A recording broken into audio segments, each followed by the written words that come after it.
بسم اللہ الرحمن الرحیم۔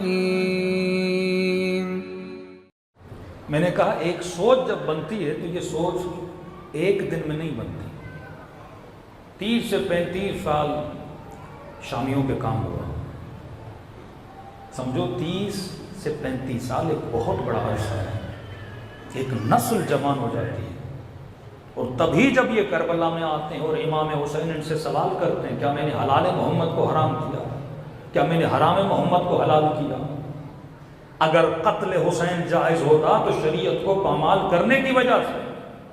جواب میں دلیل کیا دیتے ہیں؟ دلیل کوئی نہیں، جواب میں ان کی تربیت بولنا شروع ہو جاتی ہے۔ اتنے سالوں میں جو تربیت کی گئی تھی، جواب میں کیا بولتے ہیں؟ بغضاً لأبیک، حسین تیرے بابا کے بغض کی وجہ سے تجھے قتل کرنے آئے ہیں۔ تو ایک پوری سوسائٹی ہے آج مسلمان سن کے اور دوسرے کان سے یہ بات نکال دیتا ہے کہ حسین کا گلا کاٹا گیا، نبی کی نواسیوں کو بازار میں لے جایا گیا۔ بھائی یہ کیسی نسل تھی جو گلے کاٹ رہی تھی؟ یہ کیسی نسل تھی جو جس محمد کا کلمہ پڑھتے تھے انہی کی نواسیوں کی چادروں پہ ہاتھ ڈالا گیا؟ یہ نسل نہیں بول رہی، یہ تربیت بول رہی تھی۔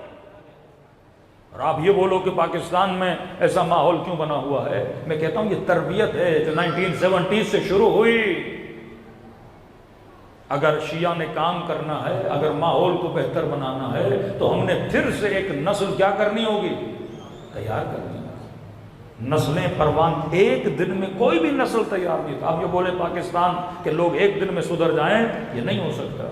اب جو ایک نسل، مثلا آج بھی انجینئر مرزا پہ حملہ ہوا ہے، خبر پہنچی مجھ پہ، تو یہ بندہ ایک نسل تیار کر رہا ہے۔ اور آپ کو 10 سال کے بعد ایک اور مسلمانوں کا فرقہ بول دیں، ایک نئی نسل بولیں جو تیار ہوئی ہے، جن کو آپ بول سکتے ہو جو اپنے بڑوں کے جو عقیدے تھے گھسے پٹے، ان عقیدوں سے نکل کر ایک نئی سوچ معاشرے میں لائی جا رہی ہے نا۔ تو نسلوں کو بننے میں کیا لگتا ہے؟ ٹائم لگتا ہے۔ جس طرح اہل بیت نے نسلوں کو تیار کیا، جس امام نے نظریاتی شیعہ، کہ یہ بولا جاتا ہے، مولانا بتائیے امام حسن کے زمانے میں شیعہ تھے، امام علی کے زمانے میں شیعہ تھے، امام حسین کے زمانے میں شیعہ تھے، تو میں کہتا ہوں پہلے یہ لفظ شیعہ سمجھو کہ شیعہ ہوتا کیا ہے۔ ایک شیعہ کا معنی ہے گروہ، ایک شیعہ کا معنی ہے اصطلاحی کہ جو بندہ 12 اماموں کی امامت کا قائل ہے، جو جنگ صفین میں علی کے ساتھ تھے، اس زمانے میں ان کو بولا جاتا تھا شیعۃ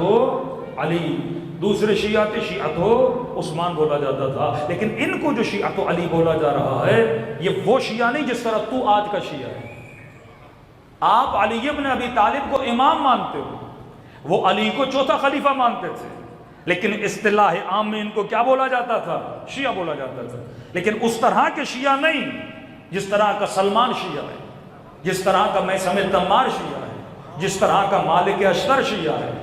مالک علی کو امام مانتا تھا اور خلیفہ بلا فضل مانتا تھا، لیکن شمر بھی تو جنگ صفین میں ہے نا، زبیر بھی تو علی کی حمایت کر رہا تھا نا جب مولا کے گھر پہ حملہ ہوا۔ تو کیا زبیر علی کو شیعہ مانتا تھا یا علی کا شیعہ تھا؟ نہیں، اگر علی کا شیعہ ہوتا تو جنگ جمل میں علی کے مقابلے میں نہ آتا۔ ابو ذر علی کا نظریاتی شیعہ، ایک مرتبہ اب یہاں پتہ نہیں لیکن انٹیریئر سندھ میں آپ چلے جائیں، بولتے مولانا یہ مولائی ہے۔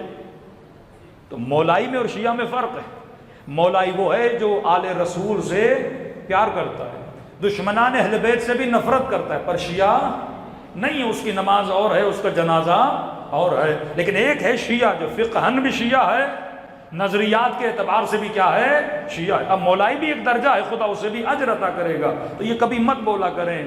اب یہ کنفیوژن ایجاد ہو جاتی ہے کہ امام حسن کے لشکر میں امام حسن کے شیعہ تھے اس معنی میں کہ وہ حسن کی حمایت کرتے تھے، خط لکھے امام حسین کے شیعہ تھے اس معنی میں کہ حسین سے محبت کرتے تھے، جیسے شیعہ تو ابراہیم کا لفظ ہے، ابراہیم کے شیعہ مطلب وہ گروہ جو حسین کی حمایت کرتا تھا، ایک گروہ جو یزید کی حمایت کرتا تھا، ان کو شیعہ بولا جاتا تھا۔ پروپر شیعہ کب بنے؟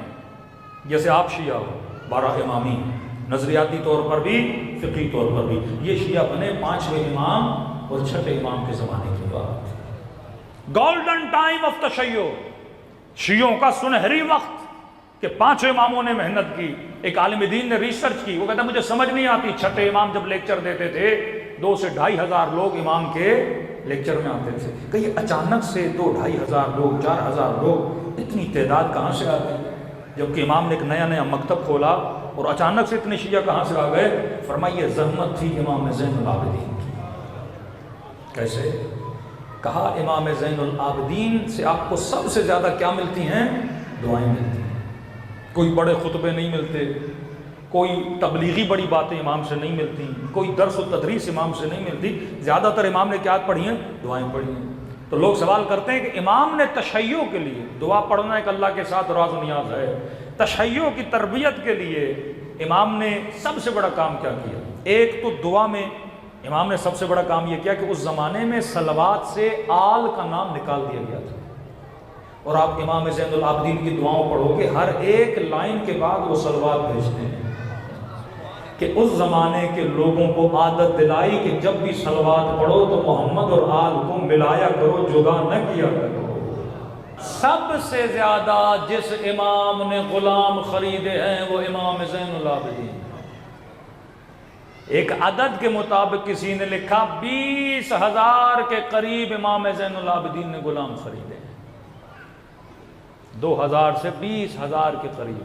اب آپ کہیں گے امام کے گھر میں اتنی جگہ تھی اتنے غلاموں کو رکھنے کی؟ رکھتے نہیں تھے, لیتے تھے, تربیت دے کے آزاد کر دیتے تھے, گویا شیعہ بنا کے آزاد کر دیتے تھے. پھر جب 5ویں 6ٹھے امام کا زمانہ آیا, کہتے ہیں یہ وہی غلام تھے جو جعفر صادق کے شاگرد بنے.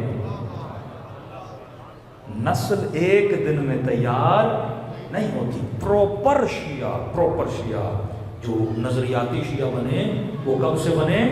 6ٹھے اور 7ویں امام کے زمانے سے بنے. تو اگر کوئی یہ بولے کہ مولانا معاشرہ ایک دن میں سدھر جائے, یہ نہیں ہو سکتا. ایک تو قرآنی اصولوں پہ عمل کیا جائے. اگر مسلمان اصول قرآن کو بنا دے, اگر مسلمان توہین کا اصول بھی یہ دیکھے کہ قرآن میں دیکھے کہ توہین کیا ہوتی ہے, حق کیا ہے اور باطل کیا ہے, تو ہمارے سارے مسائل کیا ہو جائیں؟ حل ہو جائیں. لیکن قوموں کو اپنے حق کے لیے آواز اٹھانا یہ فریضہ شرعی بھی ہے, یہ فریضہ اخلاقی بھی ہے.